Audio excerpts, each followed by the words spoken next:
Good morning and welcome into week 2 of July readathons. I'm currently doing the tarot readathon and the scallywagathon, and it's a new week and it's time to start some new books and challenges and pull tarot cards and all of that. So for the tarot readathon, I do have a couple books that I'm like hoping will fit the challenges because first of all, my library hold on the familiar just came in. It would be really nice actually if the challenge fit that. So I'm gonna go for, oh my god, okay, that one I guess. The Page of Coins. I love this card. The art is so pretty. Based on Baby Nieda, who is a Sami deity from Sweden. Means setting goals, loyalty, positivity, opportunities, and manifestation. And the challenge for this is to read the shortest book on your TBR. I don't know what that would, probably not the familiar. I have to look that up, but since we only have like 15 minutes before we have to leave, I'm gonna draw another card to hopefully get something that I can read in the meantime on the train. Okay, ooh, the High Priestess. This card is based on Scheherazade, who is from an Arabic folktale. Her power is vast yet subtle, her answers always mysterious. Wisdom, intuition, dreams, meandering, and an enigma. And the reading prompt for this is to read a book with a mystery element to it, which I don't know yet. I feel like the familiar might have. It's kind of giving me those vibes, but we'll see. Hopefully, fingers crossed. I'll let you know whenever the weekly significator card comes in as well, but I need to go get ready to leave because we are going today to Munich. The aquarium currently has an Animal Crossing event going on, and like Tom Nook is gonna be there and you can collect stamps. I don't know what else, but it looks really fun. I'm really excited. I'm even wearing, like, I dressed today to match my Animal Crossing character. Also, I did my nails to be like the fossils. They're not very well done. They're not very beautiful, but it's fun. My battery's about to die though, so I'm gonna like run. I'm excited to hang out and I would love to hear what you are up to this week if you're doing any of these readathons and how your July is going.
The aquarium was really fun, and then we also went to a used bookstore and I hit the jackpot. 4 series of unfortunate event books that I'm missing. I've been trying to collect good quality copies of these for years, and now because of these I'm only missing the first one and the last one, so my collection is almost complete. And then they also had a bunch of little golden books, so I picked up 2 of my favorites from when I was a kid. I don't know what happened to my copies of these. Somewhere along the 32 different houses I've lived in over my life, they got lost somewhere. And I'm so glad to have found them. The shy little kitten. Look at her stupid little face. I love her so much. I remember looking at this picnic as a child, like, wow. And then the pokey little puppy. Like, all of my childhood memories are coming back right now.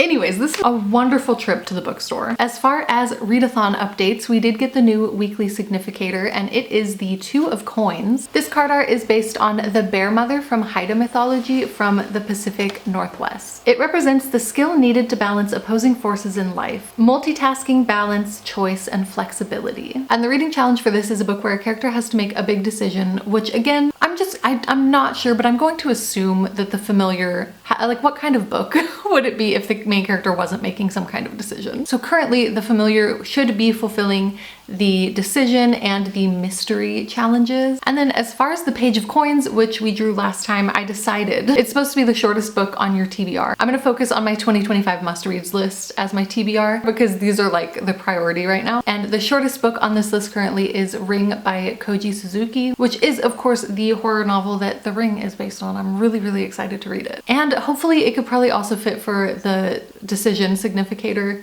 If I finish it in time, we'll see. So that's that for the tarot readathon. And now, as far as what island we're going to next in the scallywagathon, I was looking at the challenges. Also, where I am on the map, it kind of makes sense to go down, sail across the Sea of Teeth, and end up at the Lost Altar. This island was once a sacred place of worship, but it's now a crumbling relic to a god who no one can name aloud. And the quest for this is Skeleton Crew, a book set in the past. Now, the familiar definitely fits for this. It's set in, I want to say like the 1500s. So that is where we will be sailing to next.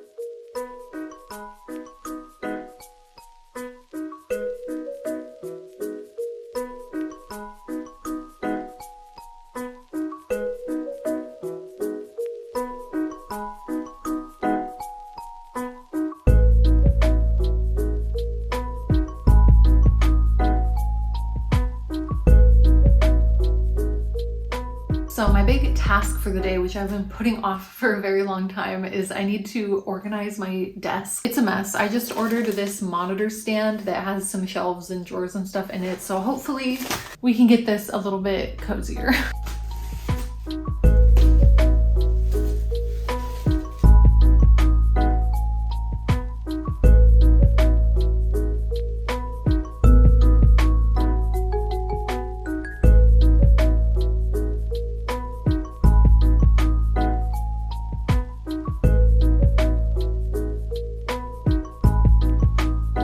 This is so nice because now if I'm doing something on the desk, like journaling or doing my nails or something, I can just slide my keyboard under here so it's not in my way. And speaking of journaling and doing my nails, the next thing I need to do is I want to move my nail supplies and my journaling supplies into these drawers here. But in order to do that, I will need to clean out these drawers, which are both just absolutely disasters. Like, look at the cord salad in here. I don't know. I want to put nail stuff in this one and journaling stuff in this one, and everything else will just have to find a place.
morning, it is Saturday. I am about 200 pages into The Familiar and I'm loving it so far. Already the character has had to make a really big decision and it is giving an air of mystery, so I think it's working out for the challenges. I'm gonna read a bit more tonight because I'm gonna be helping Allie host reading sprints for the scallywagathon on her Twitch. I'm super excited. But before that, I am trying to get some stuff done today. I spent this morning putting together my D&D character, and one thing I have to do, I have to roll 20 D6 because my character, basically she's an old lady. She's a 600-year-old elf. She's a grandmother, but her background is that she spent some time drifting around the astral sea, and you don't age in the astral sea. So I need to roll dice to determine how many years, because she's gonna look that many years younger than she actually is. Nice. Okay, I cannot believe this bitch rolled 69 years in the astral plane. It's so fitting for her character too. Basically, like I said, she is an old grandma now, but she has lived 600 years of a very colorful, very exciting life. And she has all of these wacky stories to tell. I wrote her backstory. I pulled it up. I'm so freaking excited about this character. I decided that her name is Amaryllis and she goes by Mimi for short. It's an old lady living her best grandma life, but I had to come up with a reason why she would be in Marquette, which is where our campaign is taking place. And so I was like, okay, she and her knitting club are taking a girls' trip to Marquette to enjoy the sun and sea and maybe even some sparkling fruit wine by the pool. And then of course, I don't know what kind of adventure she's gonna get roped into, but like her girls' trip tropical vacation by the pool is obviously getting interrupted. So anyways, I need to get this stuff sent off to our DM. And then I'm gonna spend the rest of the day until the scallywagathon filming a Sims video. If you don't know, I also have a Sims channel where I play The Sims. I took a couple years of a break when we moved, but I'm back at it. I'm at it again. Right now we're playing a Rags to Riches cottage living challenge, and it's really fun. If you want to come join in and check it out, I will leave it linked down below. So yeah, that is what I'm going to be doing for the rest of the day, and I will see you tonight for readathon sprints. Yeah, Vanessa, what are you reading currently? I'm reading The Familiar. I remember reading The Familiar and thinking, this is Lee Bardugo? I also haven't read Ninth House, so I can't compare. I can only compare it to the Grisha books. Maybe the Greg books. The Greg books.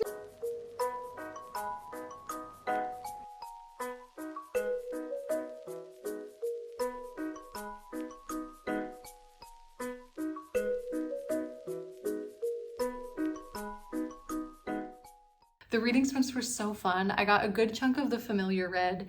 I read 4 articles for like work, PhD stuff, but then I decided to switch over from The Familiar to Ring, and I'm really enjoying it so far. I'm like a quarter of the way in and it's really good, but now I'm having a craving to watch The Ring. So I went and got some popcorn and I'm gonna sit down and have a little movie night. I'm also being such a weird baby about this movie. Me and The Ring have a history. This movie scared me so much when I was a child. Like in my mind, this is the scary movie. And I was just turning it on and I was about to put it on like my big computer screen. And then I don't know, I had this thought of like, but I don't want my big computer screen to be cursed and haunted by a ghost like in a week if the ghost is gonna come out of the screen and kill me. I thought I would rather watch it on my laptop because then I can close the laptop and she can't get out and get me. Why am I like this? I'm in my 30s.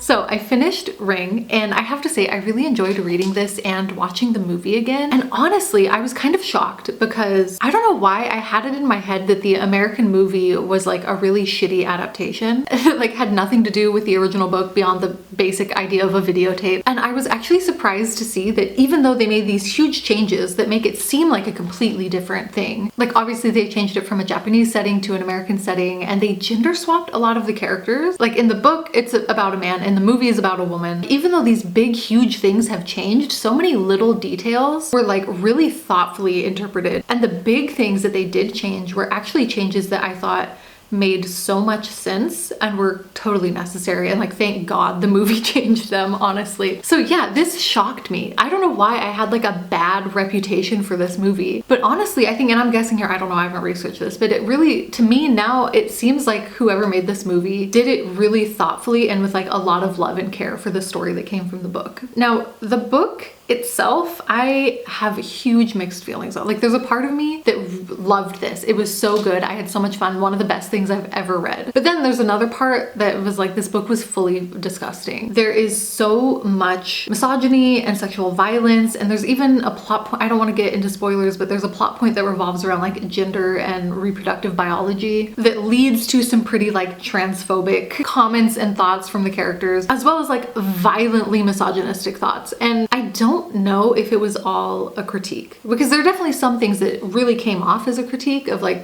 this is criticizing toxic masculinity. But then there were other times that I really felt like, oh no, this is just a book that was written by a man, so of course it's disgusting like this. But I'm also very aware that like I'm missing a lot of context and like cultural nuance from this, because it's 2025, I'm an American woman, and the original audience for this book was like 80s, 90s Japan. So there definitely could be some context that makes it like obviously more critical if you have that cultural context, which I don't know. So yeah, I'm not totally sure how to feel about a lot of the stuff, but I do definitely want to read the sequels. I think the ending of this was so intense in a way that I really wasn't expecting. I'd also like to watch the other movie adaptation and see what that's like. Who would have thought the movie that I watched when I was like 10 years old at a sleepover and scarred me for life, I'd be returning to in 2025 and like going on a Ring deep dive. Anyways, I know that I said my goal was also to finish The Familiar before the end of this week's Significator challenge, which is tonight. And I probably could like push myself through it today, but it's gonna be a really long week for me. Like I had stuff yesterday, I'm going to a seminar this evening, I have stuff tomorrow, a whole full day event on Thursday, and then we have D&D on Friday, which is obviously fun, but it's still like a commitment. So this morning is really my only like stretch of free time to relax, so I really just want to relax. So I'm just gonna end this reading vlog here. This evening we'll get a new Significator challenge and I'll start a new one. Also, I did want to say, Ring, again, the Cups Ability challenge, whenever a book impacts you emotionally, you get a little token. The chills that ran down my spine from this book, that's one thing that I will say was so good. The opening scene, it's the same opening scene as the movie. It's a teenage girl getting killed by the ghost, right? The way it's written was like the best kind of description of just that feeling of dread, of like knowing that there's something evil behind you. I'm giving myself a token for it. So we now have 2 tokens in our little cups if we want to redraw anything next week, which we will see. So yeah, I hope that you liked hanging out this week. Let me know how your reading is going this month. Also, let me know if The Ring scared you as much as it scared me when I was a kid, or if you have like, what is another scary movie that got to you so badly as a kid? I would love to know what your version of The Ring is. So yeah, thank you so much for hanging out with me this week, and I really hope that I will get to talk to you soon. Bye.